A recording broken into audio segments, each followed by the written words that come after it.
Alhamdulillahirabbil alamin. La haula wala quwwata illa billah wa la na'budu illa iyyah. Asyhadu an la ilaha illallah wahdah wa asyhadu anna Muhammadan abduhu wa rasuluhu la nabiyya ba'dah.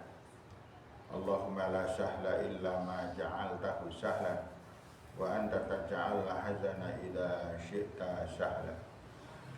Bapak Ibu yang saya hormati jamaah rahimakumullah beserta adik-adik semuanya, alhamdulillah malam hari ini kita diparingi sehat, diparingi kuat, diparingi sempat, dan diparingi semangat sehingga kita bisa menjalankan sholat tarawih yang insya Allah semoga ya Allah salat kita diterima oleh Allah Subhanahu wa taala, menjadikan maghfirah buat kita, menjadikan rahmah buat kita, dan hidup kita semakin berkah. Dalam keadaan apapun kita dimudahkan oleh Allah Subhanahu wa taala. Jamaah rahimakumullah, ketika Allah berfirman di dalam surat Shaf ayat yang ke-10, Allah berfirman, a'udzubillahi minasyaitonir rajim. Ya ayyuhalladzina amanu hal adullukum ala tijaratin tunjikum min adzabin alim. Tu'minuna billah wa tujahiduna fi sabilillah bi amwalikum wa anfusikum dzalikum khairul lakum in kuntum ta'lamun. Ayat ini menegaskan kepada kita bahwa surga itu diterima, diraih dengan iman. Surga itu diraih dengan perjuangan. Surga itu diraih dengan pengorbanan. Kalau kita tidak mau beriman atau beramal ibadah tanpa iman, maka semuanya menjadi percuma. Tidak ada jihad, tidak ada pengorbanan, maka kita menjadi Islam yang hambar, yang tidak masuk ke dalam agama ini secara keseluruhan. Dalam sebuah kisah, ada seorang sahabat yang bisa melaksanakan 3 perkara ini, yaitu yaitu iman, jihad, dan pengorbanan. Seorang ini atau sahabat ini bernama Mus'ab bin Umair. Seorang sahabat yang Islamnya masih muda. Beliau masuk ke dalam agama Islam di usia 20 tahun. Orangnya tampan. Orangnya berasal dari Pak Umair, bapaknya Mus'ab. Itu orang dapat dikatakan paling kaya di kota Mekah.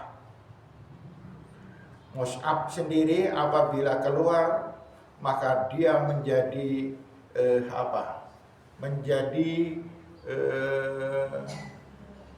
incaran orang-orang. Orang-orang memandang dengan terkagum-kagum. Kenapa? Karena Mus'ab mempunyai tiga keadaan, bukan 3 sifat, 3 keadaan. Yang pertama tampan. Yang kedua pakaiannya selalu mewah, menggunakan pakaian yang serba halus. Dan yang ketiga yang menjadikan para gadis kepencut-pencut adalah karena sikap dan akhlaknya yang sangat baik, sangat lemah lembut, suka menolong orang lain. Dia mempunyai seorang ibu. Ibunya sangat mencintai, dan Mus'ab sangat takut dengan ibunya. Takut dalam artian karena ibunya ini sangat berwibawa. Pada suatu hari Mus'ab sedang berjalan-jalan, dia mendengar di Arqam, rumahnya Al-Arqam, itu ada kumpulan. Dia berusaha mencoba, ada apa ini? Kok ada kumpulan? Dia masuk ke situ. Ternyata di situ ada Nabi Muhammad Sallallahu Alaihi Wasallam. Nabi Muhammad itu mempunyai pasuryan, mempunyai wajah yang sangat menarik. Nabi Muhammad SAW adalah orang yang sangat tampan. Masih ingat ceritanya Nabi Yusuf? Nabi Yusuf itu saking tampannya, wanita-wanita itu semelengeren apa? Semelengeren. Melihat wajahnya Nabi Yusuf saking tampannya. Pada waktu itu terjadi desas-desus bahwa Zulaiha berbuat serong kepada Nabi Yusuf. Zulaiha berpikir mereka belum tahu betapa tampannya Nabi Yusuf. Baik, akan saya buktikan betapa hebat ketampanan Nabi Yusuf. Dikumpulkan wanita-wanita yang menggunjing dia. Dikumpulkan di suatu tempat. Dan pada waktu itu ada upacara mengupas apel. Masing-masing wanita yang istri pembesar ini masing-masing diberi sebuah apel dan masing-masing diberi sebuah pisau untuk mengupas apel. Dan kemudian diadakan acara, nanti apabila ada komando apel dikupas, maka semuanya mengupas apel. Pada saat itu Zulaiha terbang. Pada saat itu Zulaiha mengucapkan, semua orang berdiri, semua orang disuruh menghadap ke pintu masuk. Semuanya berdiri. Dan kemudian Zulaiha mengatakan, kupas apel dimulai sekarang. Kemudian Nabi Yusuf masuk. Tampannya setengah mati. Orang mengupas apel itu banyak sekali yang dikupas bukan apelnya, tapi jarinya. Berdarah-darah mereka. Saking tampannya Nabi Yusuf. Dan tampannya Nabi Yusuf ini dikatakan seperempat tampannya manusia sedunia. Seperempat. Nabi Muhammad SAW mempunyai ketampanan 3/4-nya. Seperempatnya milik Nabi Yusuf, 3/4-nya milik Nabi kita Muhammad SAW. Makanya ketika itu Mus'ab masuk ke ruangan, dia terbelalak. Ada orang yang sangat gagah, sangat tampan dan tersenyum kepada dia. Maka pada saat itu takluklah Mus'ab. Dan kemudian dia bertanya-tanya, ada apa ini? Kemudian teman-temannya menjawab, kami adalah orang Islam. Kami adalah pengikut Nabi Muhammad SAW. Mus'ab pada saat itu langsung mengucap syahadat.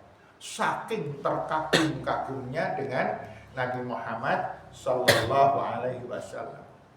Setelah itu dia mengalami ketakutan. Waduh, saya masuk Islam. Ini kalau ketahuan ibu saya, betapa marahnya ibuku. Dia keluar dan disembunyikan Islamnya. Namun sayang, sepintar-pintar orang menyimpan rahasia, akhirnya ibunya tahu juga. Dipanggil Mus'ab. Dan kemudian dikatakan, benarkah engkau telah memeluk agama Muhammad, wahai Mus'ab? Mus'ab dengan tenang sekali dia menjawab, iya ibu. Ibunya membentak, keluar dari agama itu, atau kamu yang keluar dari rumah ini. Kemudian Mus'ab mengatakan, ibu belum tahu bahwa agama satu-satunya yang benar adalah agama Islam. Ibunya menjawab, tidak. Kalau kamu tetap dalam beragama Islam, maka kamu bukan anakku. Pilih salah satu. Kamu menjadi anakku dan mendapatkan kekayaan yang luar biasa, atau kamu keluar dari rumah ini dan tidak boleh membawa harta sepotong pun. Mus'ab menundukkan wajah sambil tersenyum. Baik ibu, kalau ibu belum mendapatkan hidayah, maka suatu saat nanti semoga ibu mendapatkan hadiah. Ibu, aku memilih Islam. Ibunya gemeter, pucat, karena merasa sangat kecewa. Kemudian dengan kemarahan meluap-luap, ibunya mengusir Mus'ab dari rumahnya. Diusir Mus'ab, dan kemudian Mus'ab pergi dari rumah hanya pakai celana dalam, tidak pakai baju, tidak pakai celana panjang. Sepatunya yang biasanya mewah pun dilepaskan semuanya. Dia pergi keluar dari rumah ibunya, dan kemudian ditemui oleh para sahabat. Kemudian oleh para sahabat diberi pakaian yang sederhana. Dan masuklah Mus'ab ke dalam golongan para sahabat, dan beliau meninggal dunia di dalam sebuah peperangan ketika beliau menjadi pembawa bendera. Membawa bendera agama. Karena di dalam peperangan itu yang paling menentukan adalah pembawa bendera. Kalau pembawa atau benderanya sudah ambruk, berarti tentaranya kalah. Pada waktu itu peperangan terjadi, Mus'ab bin Umair membawa bendera. Dia diserang berkali-kali oleh musuh, tetapi bisa dilawan dengan sebaik-baiknya. Dan akhirnya ada seorang musuh memenggal kepala, sulit sekali. Yang dipenggal akhirnya apa? Tangannya yang membawa bendera. Akhirnya tangan di lengan di bawah sikut itu terpotong dua-duanya. Kemudian benderanya nancap di tanah, dipegang dengan kedua sikutnya, dipeluk dengan kedua sikutnya, dalam keadaan tangan sudah terpotong dua-duanya, darah muncrat. Dan akhirnya dia bisa membawa bendera itu, namun akhirnya Mus'ab harus gugur karena dipenggal kepala oleh musuh. Itulah seorang yang telah beriman kepada Allah, beriman, berjuang, dan berkorban kepada Allah Subhanahu wa Ta'ala. Jadi bapak-bapak dan ibu-ibu, yang saya maksudkan adalah mari kita kuatkan ibadah kita, karena kita hanya punya modal dua. Yang pertama adalah iman. Jihad kita sangat sederhana, pengorbanan kita pun juga sangat sederhana. Maka semoga dengan ibadah yang kita lakukan, dengan ketekunan yang terus-menerus panjang hidup kita, Allah berkenan memberkahi kita dan mengampuni dosa-dosa kita.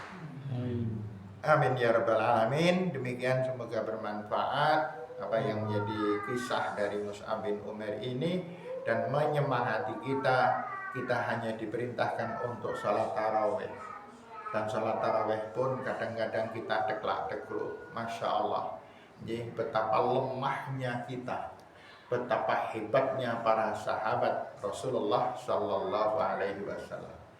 Demikian Bapak dan Ibu, ada salah mohon maaf. Rasul minallah. Assalamualaikum warahmatullahi wabarakatuh.